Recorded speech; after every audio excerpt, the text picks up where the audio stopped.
A Natale non c'è tavola che si rispetti senza segnaposto. Esatto.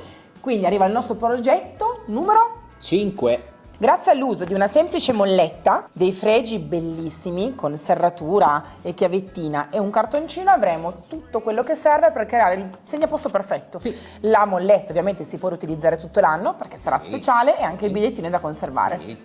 Quindi Luca, io parto dai Sì. fregi. Mi approvi i colori? Approviamo. True Love, un rosso veramente molto bello. Lucky Forest, il verde che per antonomasia è anche il verde di Natale, e noi Parisien perché è un nero troppo elegante. Io parto con True Love ovviamente e Luca, guarda che coprenta spettacolare, bellissimo. La coprenza, ma soprattutto la tonalità è Bella, bellissima. ci ho azzeccato stavolta. Sì. Bellissimo. Allora senti, te lo lascio, così vai avanti tu. Sì. Io provo un altro colore. Vado avanti io con il Lucky Forest, bellissimo. La chiave dei desideri proprio. Sì. Com'è che hai detto prima, la chiave che apre il Natale? Che apre le porte del Natale, sì. Eccolo lì. E noi Parisien, il mio bellissimo nero elegante. Ora facciamo aderire le nostre chiavine sulle mollette. Vi consiglio di non andare sotto, quindi oltre la parte piatta, perché in questo modo potremo mettere anche la molletta dritta, in base alle vostre esigenze. Esatto. Un goccino di colla, poca, e mi raccomando, se ne esce troppa poi si asporta. Ora vi faccio vedere come io la spalmo con un semplice pennellino. Ricordate che la colla vinilica apposta per il legno, una volta che si asciuga, diventa trasparente, quindi non ci saranno problemi. Però si deve fare un lavoro bello pulito. La faccio aderire sulla mollettina, in questo modo. Così Luca? Sì. Me la tengo ferma con una piccola morsettina. Voilà. Faccio anche le altre due. Nel frattempo, se avete per caso fatto uscire della colla, si prende un pennellino, un goccino di acqua e si asporta la colla. In questo modo rimarrà bello pulito. Le mie mollettine sono asciutte, quindi adesso faccio una leggera sfumatura dorata. Uso un pennellino e lo J'adore. J'adore è il mio oro molto elegante, chiaro e delicato. Scarico il pennellino perché devo fare una semplicissima sfumatura.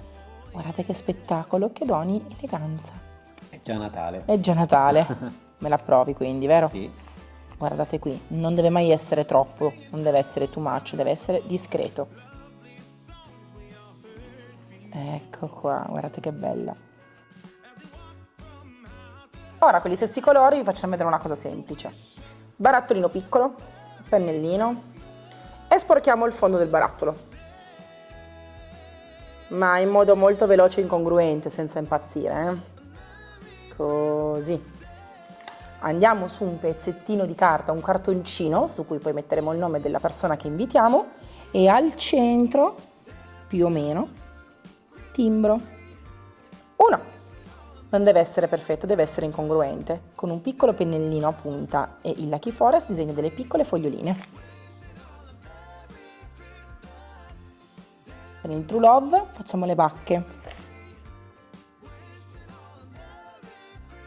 A me piace tantissimo, ma il mio lavoro finisce qui.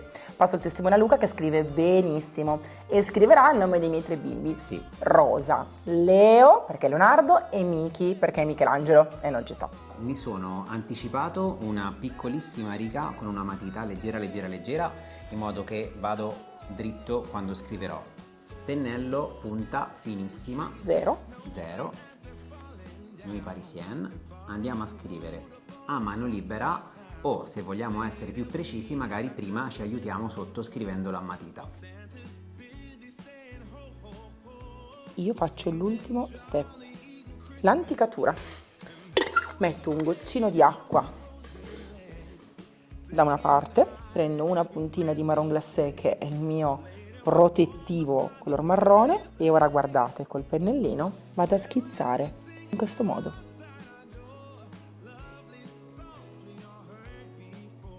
Ora faccio asciugare delicatamente all'aria. E questo è il progetto della coccola. Posso dire, una coccola che si può creare sia se il pranzo, la cena di Natale, le feste sono a casa vostra, Sì. sia da regalare. Basta informarsi su chi c'è a pranzo e cena e si fa. Secondo me è un bellissimo regalino, anche Sì. perché Luca mi ha detto che la mollettina si può utilizzare sempre.